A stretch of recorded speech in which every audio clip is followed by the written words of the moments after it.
This is the Definitely Uncertain podcast, brought to you by Goldrock Capital. Each week, we look at how high net worth families can improve their lives, decisions, and investments in a deeply uncertain world.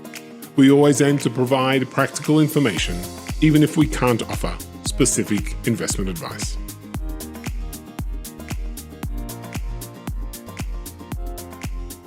This is the Definitely Uncertain podcast. My name is Darren Rockman, and I'm a partner at Goldrock Capital, the 21-year-old multifamily office servicing high net worth families in Israel and around the world.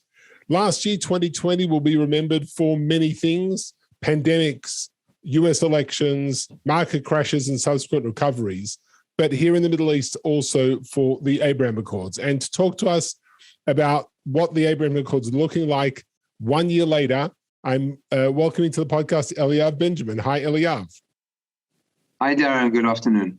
Hi, good afternoon. So Eliav is the head of the Middle East Bureau at the Ministry of Foreign Affairs here in Jerusalem. And after spending many years in the Foreign Service, including 4 years as Counselor for Political Affairs in Washington, he is a man very close to the implementation of the Abraham Accords and following all of that. So welcome to the podcast. Thank you, Darren. It's a pleasure being here. And yes, I've been dealing with the region and these relations actually for the past 6 years, way before it came out into the open.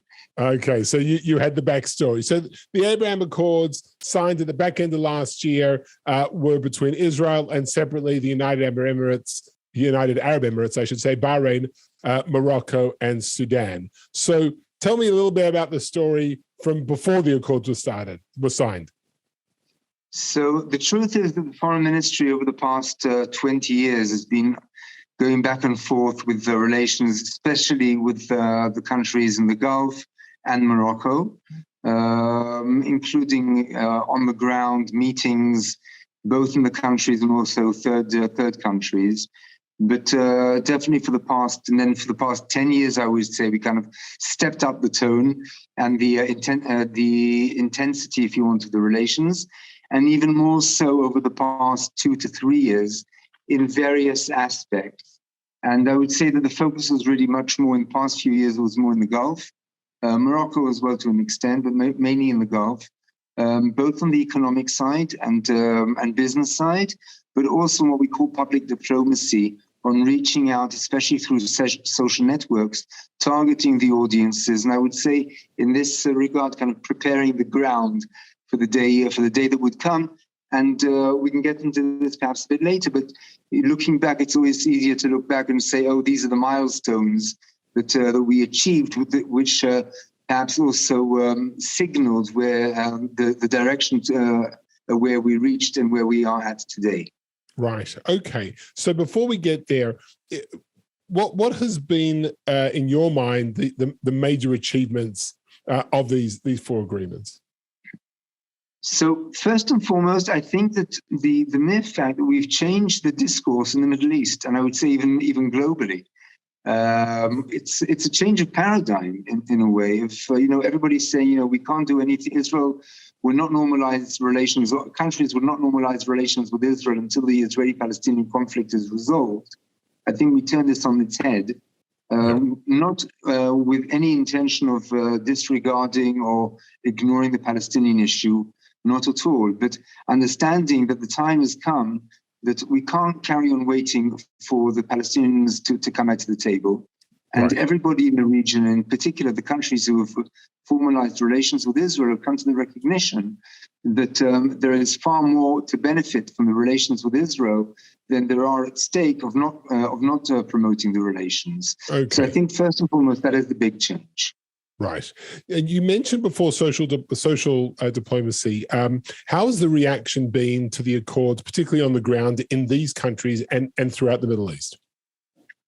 It's a very good question. And the truth is, there isn't one cohesive answer, not even for each country in particular, because we need to understand that although we're not necessarily talking about equal democracies to Israel with their systems, there is public opinion.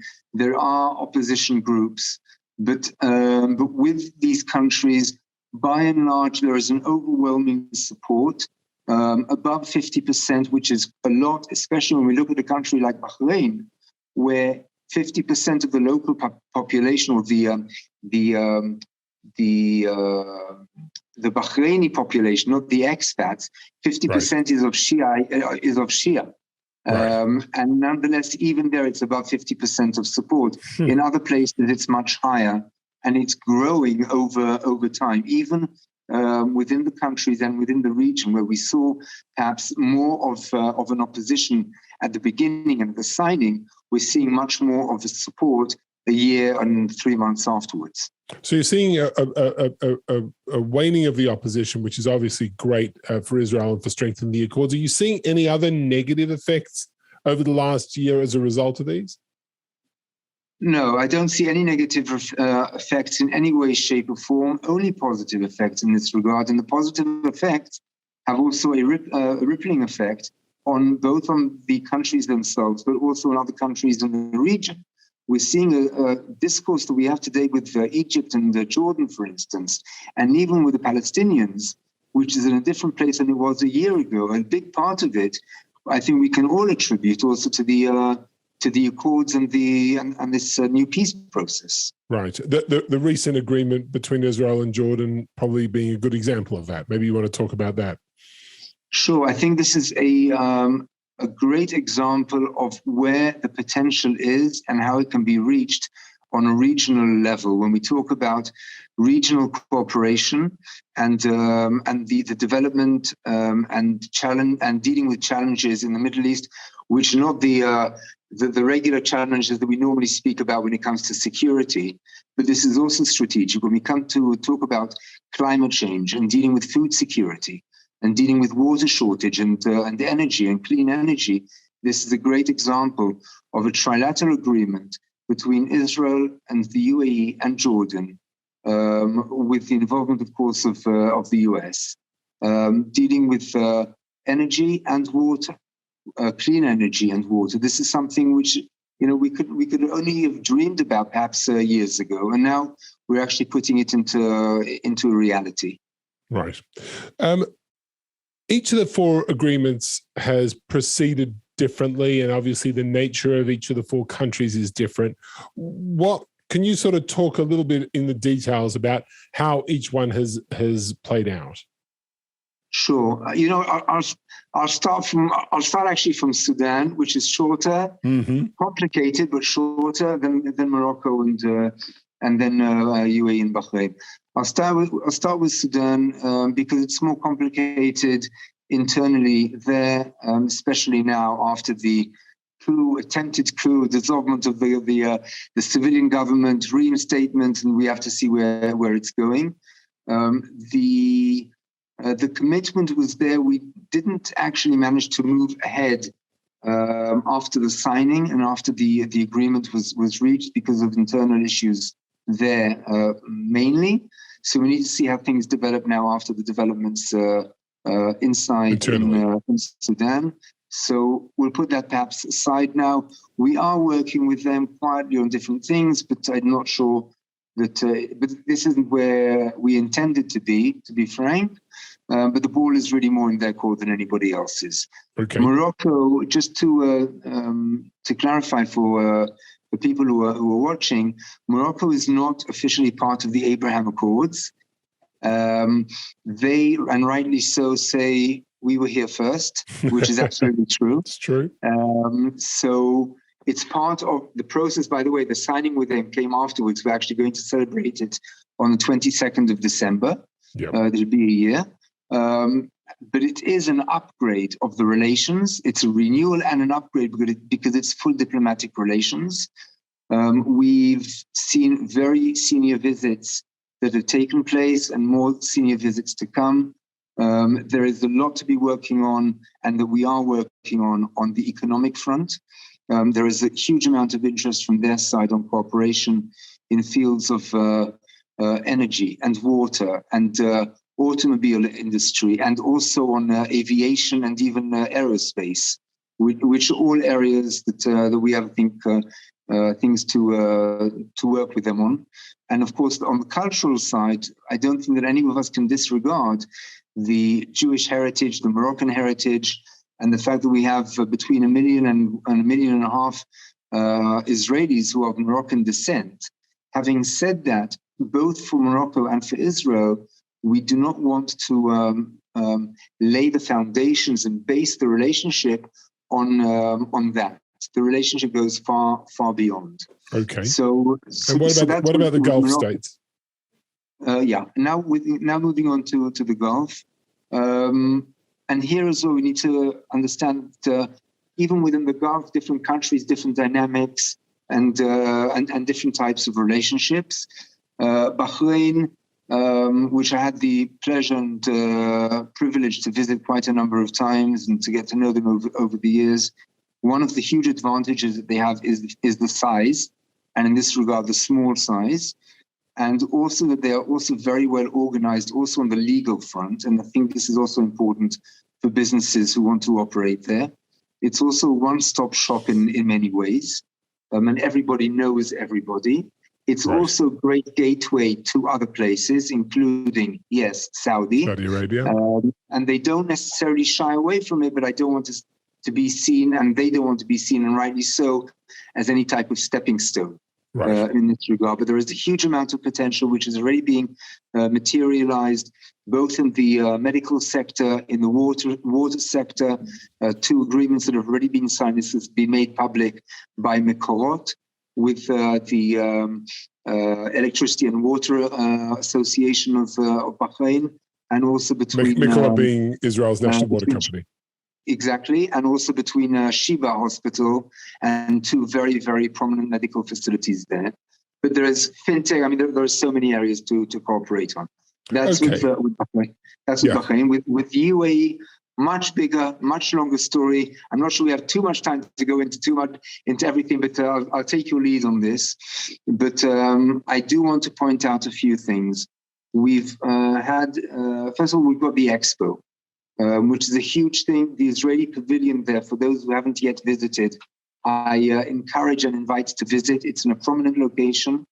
We've invested, the state of Israel has invested tens of millions of shekels in this pavilion with interagency cooperation.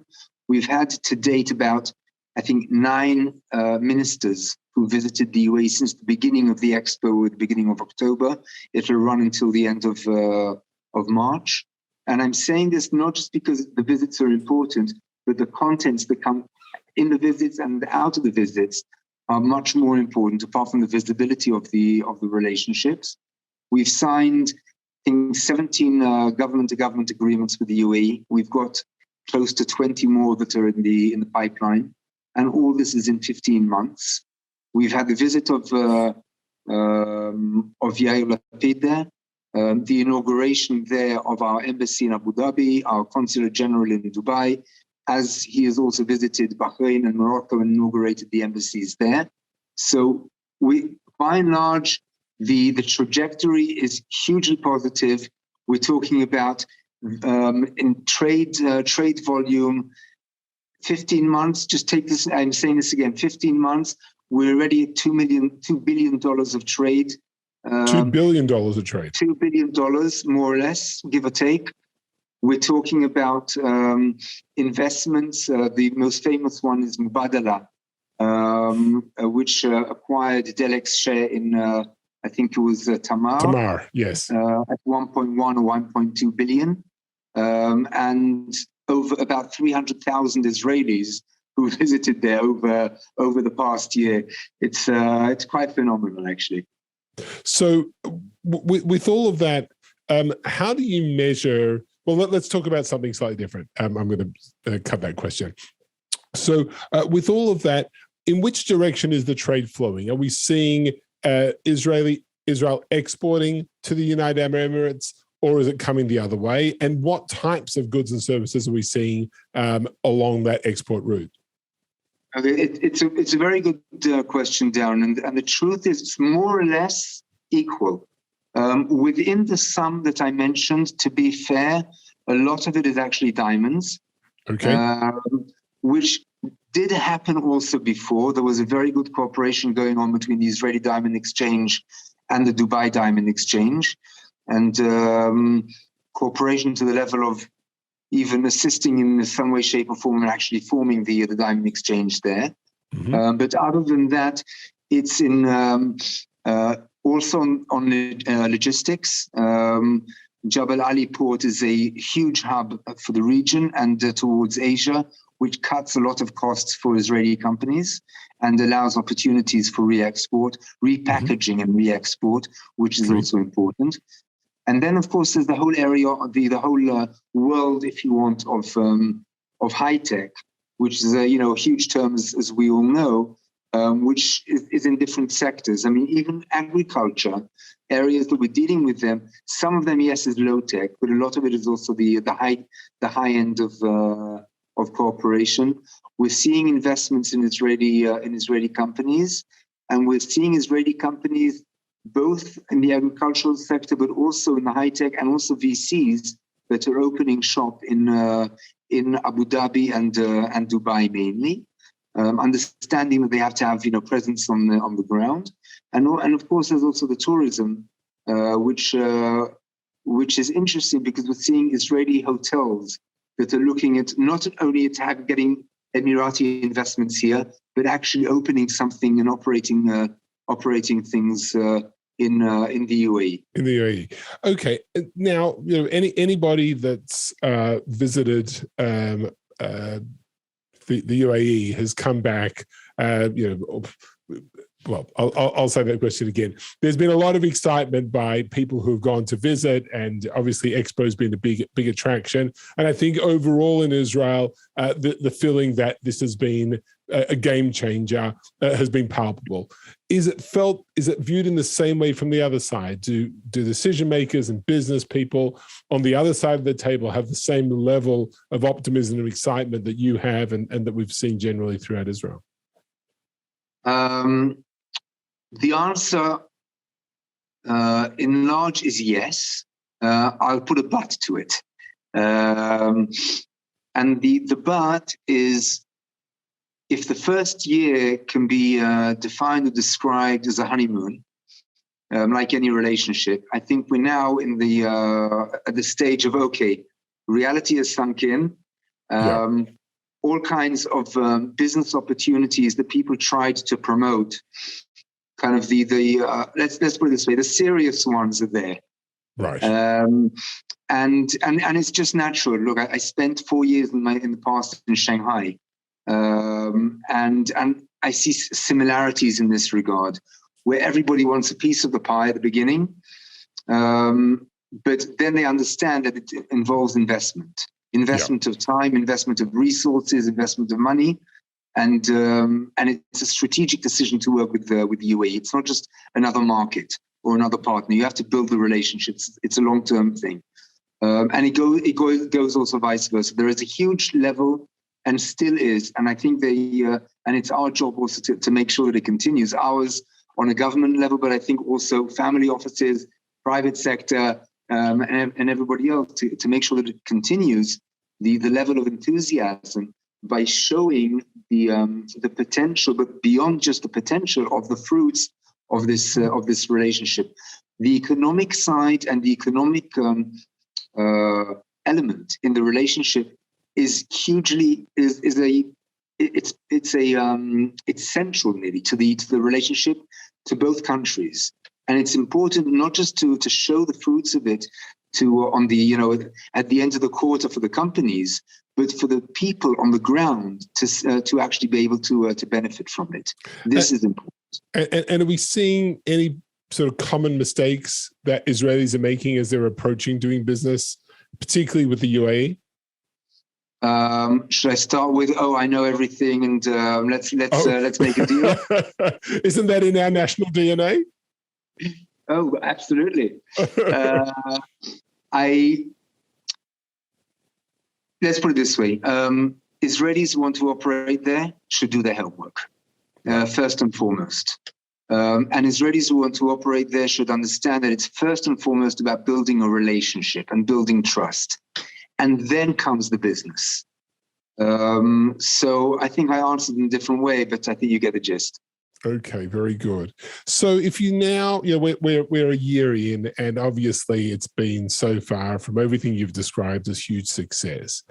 How do you, and this has been the honeymoon period, what does 2022 look like, and maybe what does 2023 look like?